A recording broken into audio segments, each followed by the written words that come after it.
Tetapi apa yang kupunyai kuberikan kepadamu demi nama Yesus Kristus, orang Nazaret itu berjalan. Shalom, selamat sore Bapak Ibu. Bagaimana kabarnya? Yang kabar baiknya, angkat jempol 2 ya. Sekali lagi, apa kabarnya? Kabar baik. Puji Tuhan, Bapak Ibu yang saya kasih di dalam Tuhan. Hari ini kita melanjutkan Kisah Para Rasul pasalnya yang ketiga. Namun sebelum kita memulai, mari kita berdoa. Bapa di surga, kami bersyukur pada kesempatan ini karena Engkau Allah selalu bersama-sama di dalam memimpin kami, menuntun hidup kami hingga kami boleh ada sebagaimana kami ada pada saat ini. Dan pada saat ini kami belajar firman-Mu, kami mau mendalami ayat demi ayat, maka Engkau berkati kami semua, baik hamba-Mu maupun jemaat yang mengikutinya ya Tuhan. Terima kasih Tuhan, dalam nama Tuhan Yesus saya berdoa. Amin. Baik Bapak Ibu, kali ini kita akan membahas, kita akan baca, mendalaminya dengan ayat per ayat. Ya, untuk kali ini kita akan bahas ayat per ayat. Kita akan baca sebelumnya dari Kisah Para Rasul, pasalnya yang ketiga, ayat 1 sampai dengan ayatnya yang ke-10. Judul perikop, Petrus menyembuhkan orang lumpuh. Pada suatu hari menjelang waktu sembahyang, yaitu pukul 3 petang, naiklah Petrus dan Yohanes ke bait Allah. Di situ ada seorang laki-laki yang lumpuh sejak lahirnya, sehingga ia harus diusung.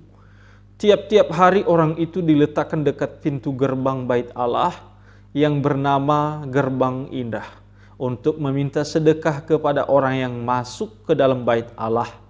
Ketika orang itu melihat bahwa Petrus dan Yohanes hendak masuk ke bait Allah, ia meminta sedekah. Mereka menatap dia dan Petrus berkata, "Lihatlah kepada kami." Lalu orang itu menatap mereka dengan harapan akan mendapat sesuatu dari mereka. Tetapi Petrus berkata, "Emas dan perak tidak ada padaku, tetapi apa yang kupunyai kuberikan kepadamu demi nama Yesus Kristus, orang Nazaret itu berjalanlah." Lalu ia memegang tangan kanan orang itu dan membantu dia berdiri. Seketika itu juga kuatlah kaki dan mata kaki orang itu. Ia melonjak berdiri lalu berjalan kian kemari dan mengikuti mereka ke dalam bait Allah. Berjalan dan melompat-lompat serta memuji Allah. Seluruh rakyat itu melihat dia berjalan sambil memuji Allah. Lalu mereka mengenal dia sebagai orang yang biasanya duduk meminta sedekah di gerbang indah bait Allah. Sehingga mereka takjub dan tercengang tentang apa yang telah terjadi padanya. Amin. Judul pembahasan kita atau tema pembahasan kita pada kesempatan ini adalah Hanya Yesus Jawaban Hidupku. Ada satu lagu Bapak Ibu, yaitu tentang refnya itu ya, Hanya Yesus Jawaban Hidupku. Kalau saya nyanyikan kira-kira seperti ini ya. Hanya Yesus jawaban hidupku. Kalau ku cari damai, hanya ku dapat dalam Yesus. Kalau ku cari ketenangan, hanya ku dapat di dalam Yesus. Tak satu pun dapat menghiburku, tak seorang pun dapat menolongku. Hanya Yesus jawaban hidupku. Nah, Bapak Ibu yang saya kasih di dalam Tuhan, melalui lagu ini menegaskan kepada kita bahwa di dalam hidup kita hanya Yesus yang bisa menjadi jawaban atas setiap pergumulan kita. Ya, hanya Yesus. Manusia memiliki banyak keinginan dalam hidupnya. Ingin punya uang yang melimpah. Ingin memiliki jabatan pengen jadi orang terkenal. Semua itu adalah keinginan-keinginan dalam setiap hidup manusia. Mungkin orang yang sedang sakit, ia memiliki satu keinginan agar dia bisa sembuh. Tetapi pada umumnya setiap pergumulan manusia itu, mereka atau kita membutuhkan jawaban dari setiap pergumulan kita. Kita akan belajar di dalam bagian yang kita sudah baca tadi mengenai siapa jawaban atas hidup kita. Ya, kita akan memulai, Bapak Ibu yang saya kasih di dalam Tuhan, sambil dalam pembahasan nanti kita akan mengerti, oh ternyata ini yang menjadi jawaban hidup saya. Benarkah Yesus menjadi jawaban atas hidup kita? Bapak Ibu yang saya kasih di dalam Tuhan, di dalam ayat pertama tadi yang kita baca, itu menceritakan kepada kita tentang Petrus dan Yohanes yang pergi ke bait Allah. Bapak Ibu yang saya kasih di dalam Tuhan, di dalam ayat pertama ini dikatakan pada suatu hari menjelang waktu sembahyang, yaitu pukul 3 petang, naiklah Petrus dan Yohanes ke bait Allah. Yang mereka lakukan di sini adalah doa. Ya. Petrus dan Yohanes pergi ke bait Allah untuk apa? Untuk berdoa, Bapak Ibu. Jadi sangat penting sekali doa itu kita panjatkan kepada Allah yang menjadi sumber jawaban atas setiap pergumulan hidup kita. Yohanes dan Petrus sudah memahami bahwa Allah itu sumber daripada hidupnya, sumber daripada kehidupannya. Sehingga mereka rajin untuk senantiasa sembahyang atau berdoa kepada Allah. Bahkan dikatakan sekitar pukul 3 petang. Petrus dan Yohanes memiliki waktu doa yang benar, yang teratur. Ya, manusia memang dapat melakukan sesuatu yang baik jika ada peraturan dan bersedia menaatinya. Sebab manusia itu cenderung untuk malas dan melakukan sesuatu menurut kehendaknya sendiri dengan bebas tanpa ikatan daripada aturan-aturan. Jam doa Petrus dan Yohanes tadi kita lihat teratur, ya. Dan oleh karenanya Bapak Ibu yang saya kasih di dalam Tuhan, penting sekali doa untuk memulai segala apa yang kita kerjakan. Nanti kita lihat Petrus ini, mereka berhasil melakukan sesuatu hal, nanti kita akan temukan. Tetapi di dalam bagian ini sebelum masuk ke dalam ayat-ayat selanjutnya, maka Tuhan melalui penulis menekankan tentang doa.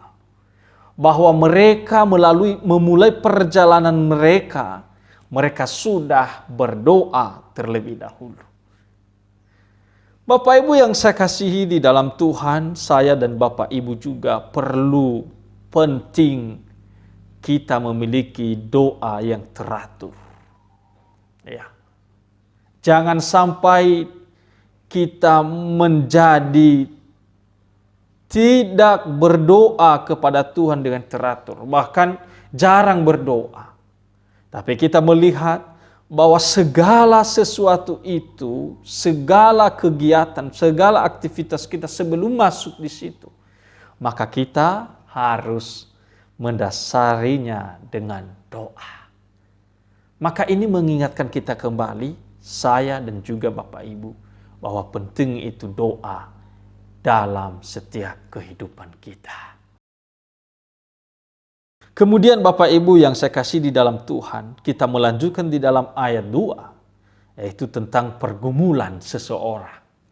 Kita akan baca Di sana dikatakan di situ ada seorang laki-laki yang lumpuh sejak lahirnya sehingga ia harus diusung. Tiap-tiap hari orang itu diletakkan dekat pintu gerbang Bait Allah yang bernama Gerbang Indah untuk meminta sedekah kepada orang yang masuk ke Bait Allah. Jadi di situ ada seorang yang bergumul mengenai masalah kelumpuhan, Bapak Ibu. Dia seorang laki-laki, bahkan dikatakan sejak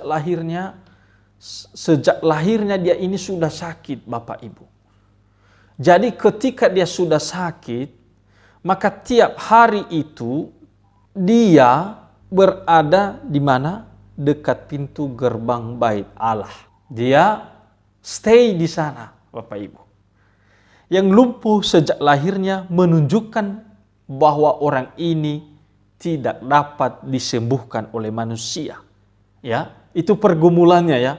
Pergumulan dalam dirinya bahwa orang lumpuh ini sejak lahir, maka penekanannya adalah bahwa orang lumpuh ini setelah sakit dan tidak bisa disembuhkan oleh manusia. Kemudian dikatakan ia diusung untuk mendapatkan sedekah. Nah, ini Bapak Ibu yang saya kasih di dalam Tuhan. Sekalipun ia datang di gerbang Bait Allah itu, tapi tujuannya ke sana bukan mencari berkat rohani, ya, tapi ia mencari berkat jasmani, ya. Bukan juga mencari kesembuhannya, mungkin karena sudah putus asa. Tetapi apa yang ia cari di sana, ia mencari berkat persembahan. Ya, siapa tahu orang masuk ke Bait Allah, maka ketika mereka melihat dia, maka mereka mau memberi sedekah karena di sana ia meminta-minta.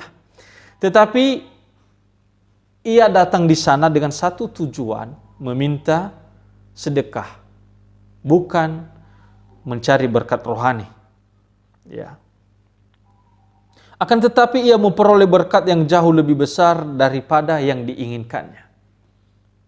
Walaupun dia tidak mencari Bapak Ibu berkat rohani pada saat itu, tetapi ia memperoleh berkat yang jauh lebih besar daripada apa yang diinginkan. Kadang-kadang apa yang diinginkan hati kita berbeda jawaban daripada Tuhan kita. Ya. Sekalipun kita menginginkan sesuatu bagi kita dari mindset kita, pola pikir kita, oh ini yang lebih baik. Ternyata bukan itu, nanti kita akan melihat. Bukan itu. Ya. Allah selalu berkenan memberi berkat yang jauh lebih besar daripada apa yang diinginkan oleh manusia. Oleh manusia yang berdosa ini.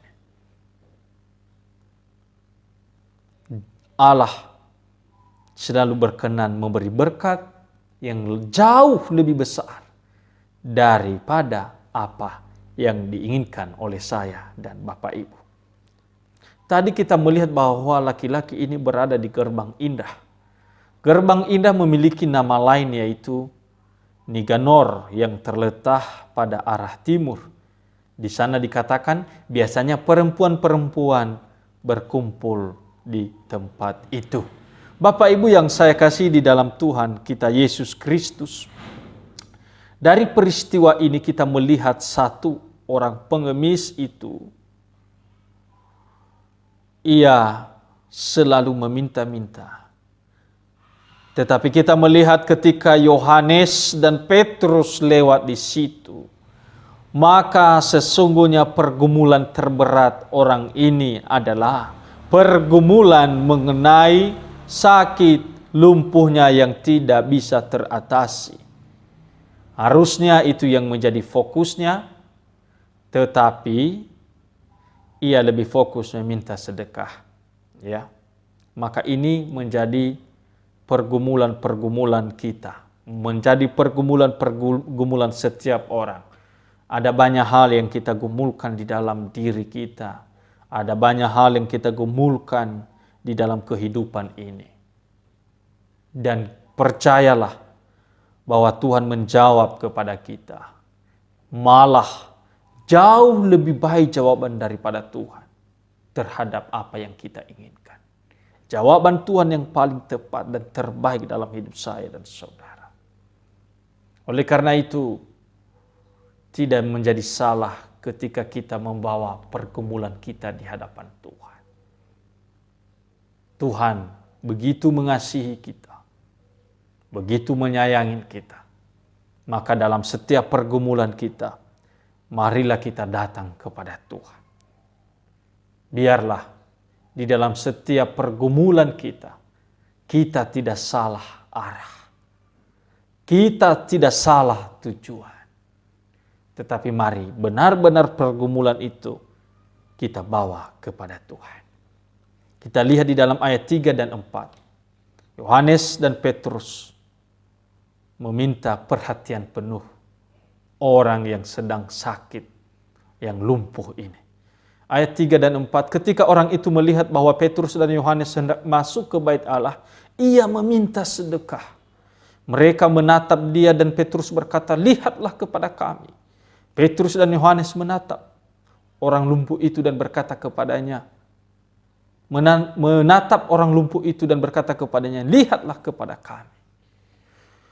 Bapak Ibu yang saya kasih di dalam Tuhan Yesus Kristus, melalui perkataan itu terjalinlah suatu perhatian, kontak perhatian antara seorang dengan yang lain. Seakan-akan perhatikanlah kepada kami, maka kami akan memberikan sesuatu hal yang berbeda. Ya, kami menyalurkannya sesuatu hal yang berbeda. Berikanlah perhatianmu supaya di dalam pergumulan kita mengerti apa yang kita gumulkan. Petrus dan Yohanes sedang mengajar orang ini untuk memberikan perhatiannya. Karena melalui Petrus dan Yohanes ada pribadi yang mau mengubahkan kehidupan orang ini. Ada satu makna baru dalam hidupnya yang akan terjadi. Orang lumpuh ini berharap bahwa dia diberikan sedekah oleh Petrus dan Yohanes. Tapi Yohanes dan Petrus meminta perhatiannya. Coba perhatikan. Karena di dalam hal itu akan terjadi perubahan di dalam hidupnya. Bapak Ibu yang saya kasih di dalam Tuhan Yesus Kristus, Allah sanggup mengubahkan kehidupan kita. Orang yang berdosa dicari oleh Tuhan, mau menjadi manusia, mengambil natur manusia untuk mengubahkan identitas kita, untuk mengubahkan keadaan-keadaan kita yang terpuruk. Dan masalah terbesar kita adalah dosa. Tapi Kristus Yesus mau mengubahkan identitas kita menjadi dibenarkan dan menjadi anak-anak Bapa. Oleh karena itu Bapak Ibu, harusnya juga kita sering memberikan perhatian kepada firman Tuhan. Memberi perhatian kepada Tuhan kita. Karena Ia mampu mengubahkan kehidupan kita. Mengubahkan status kita menjadi status anak Bapa yang sungguh luar biasa, Bapak Ibu. Petrus dan Yohanes berkata kepada orang itu, beri perhatian, karena engkau akan mengalami mukjizat Tuhan, akan mengalami sesuatu hal yang begitu besar, melampaui apa yang engkau inginkan. Di dalam ayat 5 dan 6, butuh ketaatan penuh. Ayat 5 dan 6, lalu orang itu menatap mereka dengan harapan akan mendapat sesuatu dari mereka. Tetapi Petrus berkata, emas dan perak tidak ada padaku, tetapi apa yang kupunya kuberikan kepadamu demi nama Yesus Kristus orang Nazaret itu. Berjalanlah. Orang itu menaati perintah Petrus. Lalu ia menatap mereka. Ketaatan seperti inilah tindakan yang mudah dilaksanakan, namun sangat penting untuk menerima berkat. Ya. Ketaatan seperti ini adalah tindakan yang mudah dilaksanakan. Dan sangat penting tindakan ketaatan itu untuk menerima berkat Tuhan. Kadang-kadang tindakan ketaatan itu hanya seperti seorang yang sedang menekan saklar listrik. Langsung nyala. Berkat Tuhan sudah ada, sudah kian ada. Tetapi ketaatan itu perlu Bapak Ibu yang saya kasih di dalam Tuhan. Perlu ketaatan. Ketaatan seringkali merupakan sesuatu yang mempersiapkan seseorang untuk menerima berkat yang besar. Ketaatan kita itu seringkali itu menjadi mempersiapkan kita untuk menerima berkat Tuhan yang besar. Ya. Kalau kita melihat di dalam bagian ini, kesempatan untuk memperoleh berkat, kadang-kadang Tuhan mau menggantungkan itu pada sikap hati kita. Ya. Dalam pergumulan-pergumulan kita, Tuhan mau supaya kita taat. Tetapi seringkali kita tidak mau taat. Padahal kita mau Tuhan menjawab pergumulan kita. Tapi tidak ada ketaatan dalam hidup kita. Tapi Tuhan melihat ketaatan kita. Melihat sikap hati kita. Apakah kita siap menerima berkat Tuhan itu? Kadang-kadang kita tidak menaati hal-hal yang sebenarnya mudah untuk ditaati. Sehingga mendatangkan sesuatu yang buruk dalam kehidupan kita. Misalnya seseorang yang gagal dalam bisnis akan mengalami suatu pergumulan yang dalam. Hal ini dapat mengakibatkan kegoncangan iman kepada Allah. Karena kekecewaan. Orang yang sedang bergumul masalah penyakit, orang yang bergumul masalah ekonomi, masalah keluarga, hal ini dapat mengakibatkan kegoncangan iman kita, Bapak Ibu. Ya.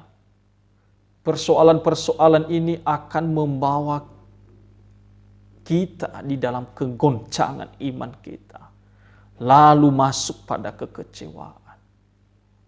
Ini bahaya, Bapak Ibu. Jika salah atau kita tidak mendengar nasihat atau nasihatnya salah, kita akan mengalami kekecewaan dan akhirnya kehilangan iman. Bapak Ibu yang saya kasih di dalam Tuhan.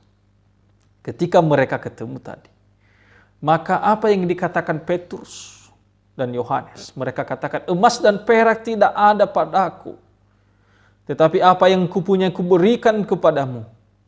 Ini menunjukkan bahwa Petrus kaya dalam hal rohani, tapi tidak kaya dalam hal jasmani. Emas dan perak tidak bisa menjawab pergumulan orang.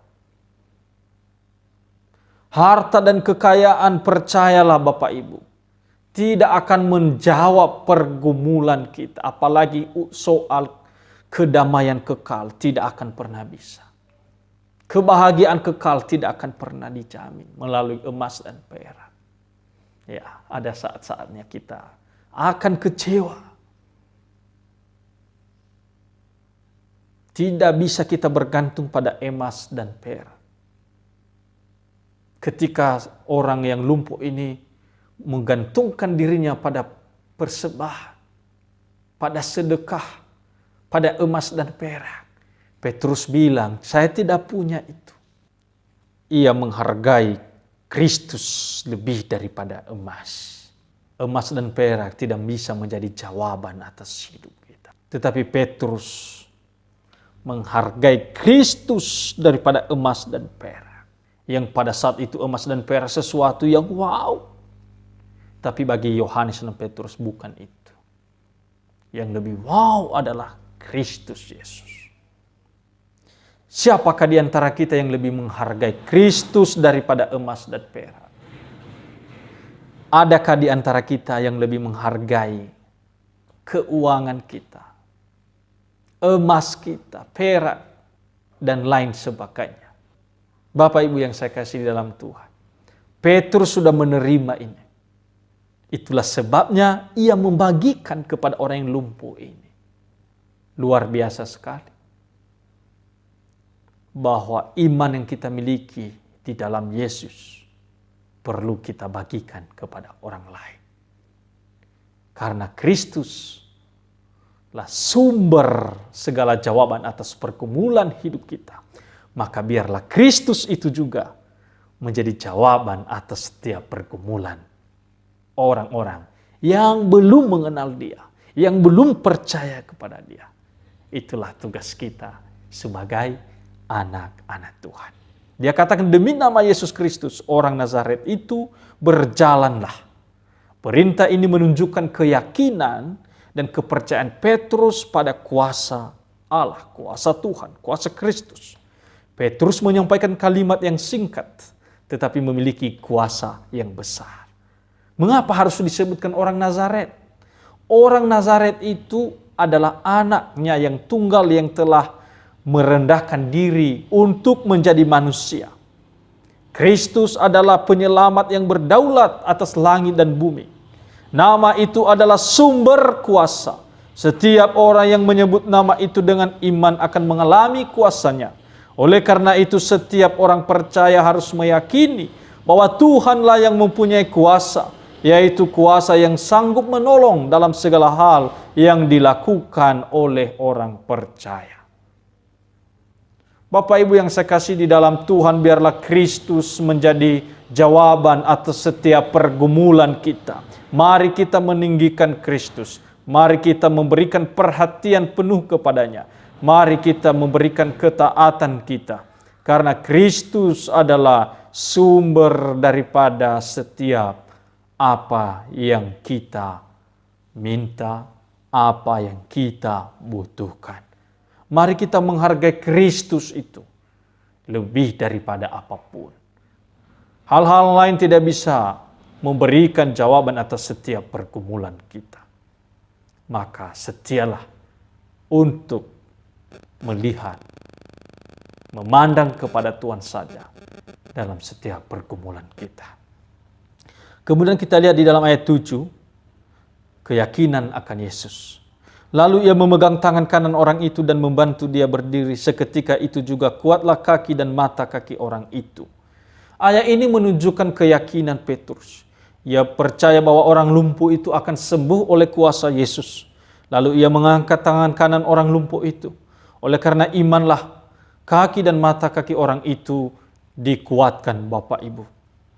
Ketika Petrus menolong orang itu berdiri, seketika itu juga kaki dan mata kakinya menjadi kuat.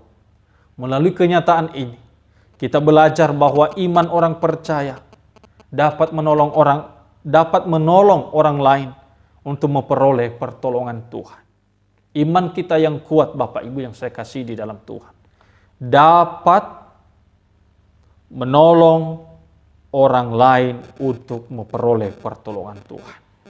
Orang-orang percaya berdoa untuk orang sakit agar mereka mendapat kasih karunia Tuhan. Hal itu Alkitabiah. Kita lihat di dalam Yakobus pasal 5 ayat 15 sampai 16, Markus pasal 2 ayat 1 sampai 12. Jadi orang-orang percaya berdoa untuk orang sakit. Orang percaya berdoa untuk orang-orang yang belum menerima keselamatan. Kita mendoakan mereka agar mereka mendapatkan kasih karunia Tuhan. Kemudian kita melihat di dalam ayat 8, berkat rohani lebih besar daripada berkat jasmani. Bapak Ibu yang saya kasih dalam Tuhan, dikatakan ia meloncat berdiri lalu berjalan kian kemari dan mengikuti mereka ke dalam bait Allah. Berjalan dan melompat, lompat serta memuji Allah.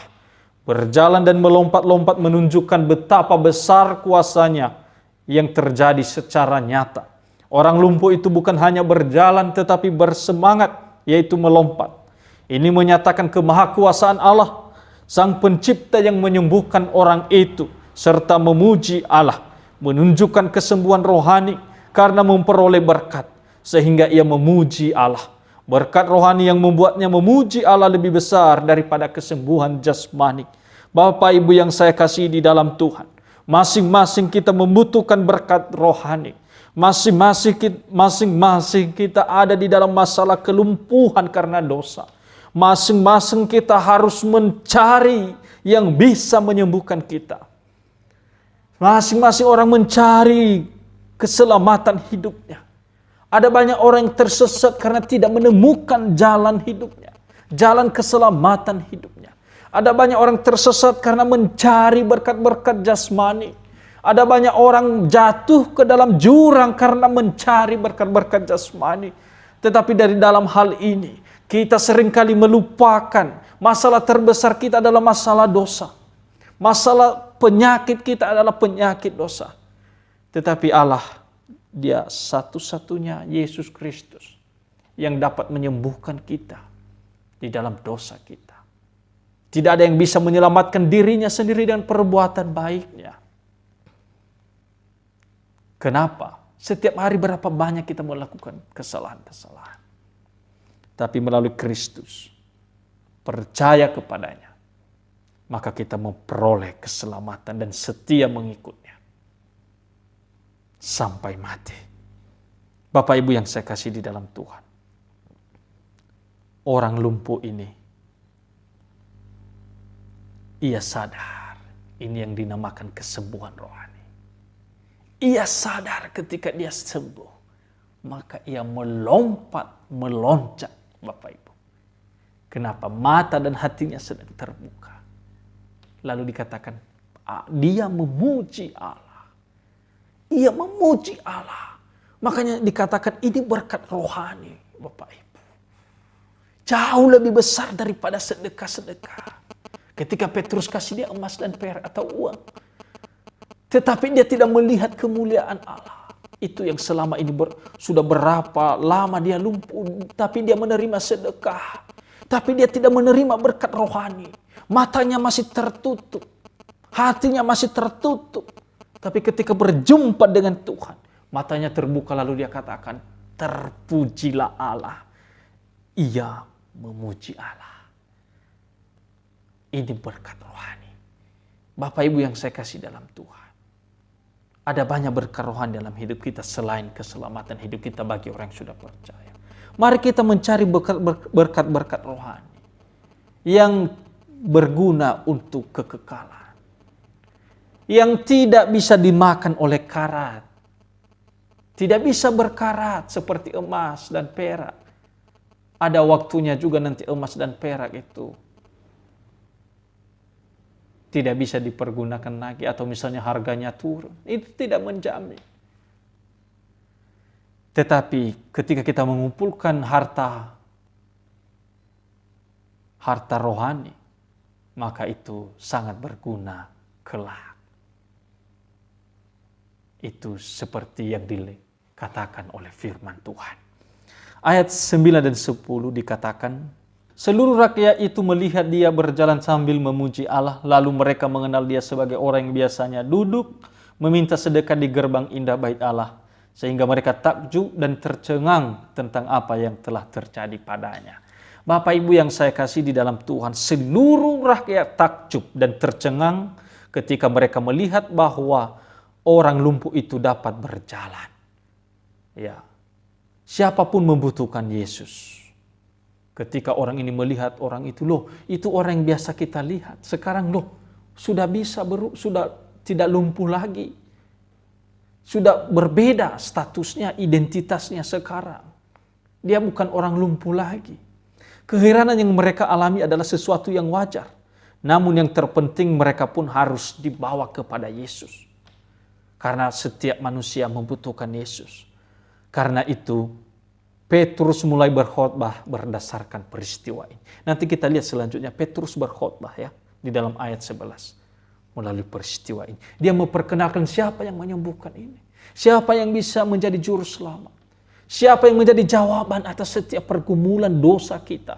Pergumulan-pergumulan kita hari demi hari. Yaitu Kristus Yesus. Maka setiap orang membutuhkan itu. Yang namanya Yesus Kristus. Tuhan dan juru selamat hidup kita. Maka sebagai penutup Bapak Ibu yang saya kasih di dalam Tuhan, emas dan perak tidak pernah bisa memberikan kedamaian kekal. Kenapa? Emas itu tidak akan pernah kita bawa di dalam kekekalan. Emas dan perak itu kita tinggalkan di dalam dunia ini, Bapak Ibu. Emas dan perak itu sifatnya tidak abadi. Ya, bisa saja segera habis itu. Oleh karena apa? Oleh karena misalnya sakit, maka kita membutuhkan emas. Ya, mungkin kita jual kembali untuk dapat uang. Siapa yang tahu perjalanan hidup kita, Bapak Ibu? Mungkin anak-anak kita membutuhkan. Itu juga akan semakin hari semakin berkurang. Siapa yang mengerti perjalanan hidup kita? Emas dan perak itu tidak menjamin kehidupan kita sampai kepada kekekalan. Tidak bisa, Bapak Ibu. Emas dan perak sepertinya ada masanya. Ada masa habisnya. Ada masanya kita tidak memilikinya lagi. Tidak bisa memberikan kebahagiaan kekal.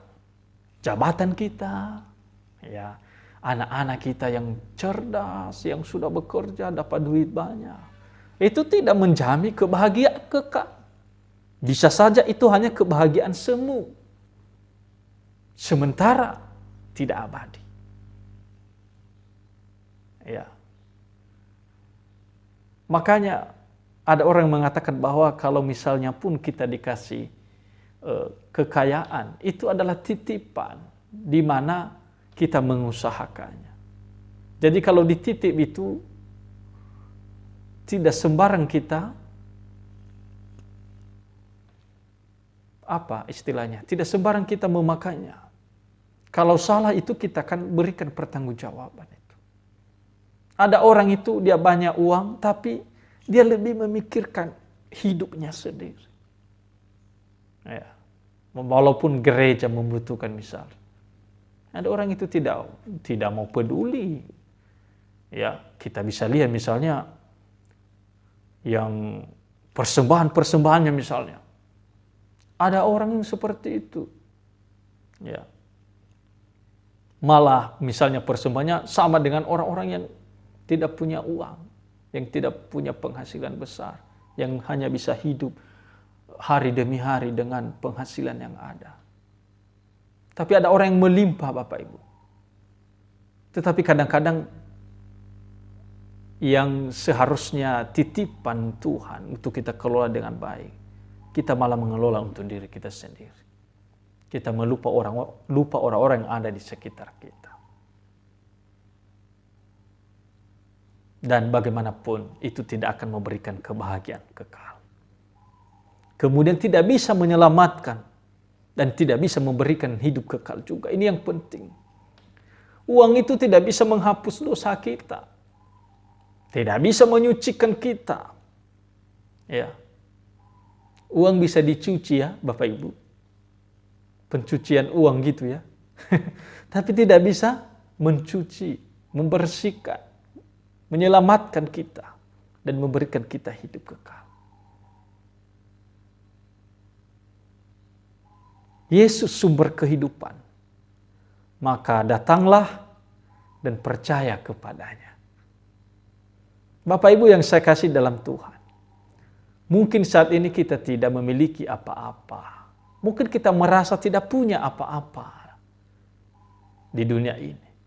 Tapi sebetulnya ketika kita menjadi anak Bapa, kita sudah punya jauh daripada apa-apa yang kita inginkan itu. Jauh lebih besar. Ya. Ini yang harus kita sadari seperti Petrus tadi itu. Menghargai Kristus, emas dan perak tidak ada pada kami. Kita harus menyadari Bapak Ibu, sekalipun kita dalam keadaan banyaklah kekurangan kita, banyaklah pergumulan kita. Tapi kalau kita ada di dalam Kristus, iman yang sungguh-sungguh itu, kita sudah mendapatkan sesuatu yang besar, yang mulia Bapak Ibu. Mutiara yang susah didapat oleh setiap orang dengan kekuatannya sendiri. Itu adalah anugerah. Maka kalau kita sudah mendapatkan ini, Kristus Yesus, maka Bapak Ibu dan saya sedang dan sudah mendapatkan harta yang tidak bisa dibeli oleh siapapun. Oleh karena itu, mari kita sungguh-sungguh. Dan mari kita ingat, hanya Kristus yang menjadi jawaban atas setiap hidup kita.